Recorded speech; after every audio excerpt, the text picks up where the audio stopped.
Mahe cooperative college of teacher എഡ്യൂക്കേഷനിൽ college യൂണിയന്റെയും fine ആർട്സിന്റെയും ഉദ്ഘാടനം നടന്നു. കോളേജ് ഓഡിറ്റോറിയത്തിലാണ് പരിപാടി നടന്നത്. യൂണിയന്റെ ഉദ്ഘാടനം മാഹി മുൻ ആഭ്യന്തരമന്ത്രി ഇ വത്സരാജ് നിർവഹിച്ചു. ഫൈൻ ആർട്സ് ക്ലബിന്റെ ഉദ്ഘാടനം Lalithakala Akademi vice chairperson AB N ജോസഫും നിർവഹിച്ചു.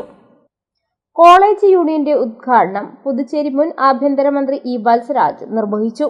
ഫൈൻ ആർട്സ് ക്ലബിന്റെ ഉദ്ഘാടനം Kerala Lalithakala Akademi vice chairperson AB N Joseph നിർവഹിച്ചു. College union chairperson C Nandana അധ്യക്ഷയായി. Sajith Narayanan, M K Sreejesh, K Sreedharan, K P Krishnadas, T M Sudhakaran, P P Ashalatha, K Sajesh, college principal doctor K Sreelatha, P T A president doctor V N Santhosh Kumar, Gokuldas, K Revanth തുടങ്ങിയവർ സംസാരിച്ചു.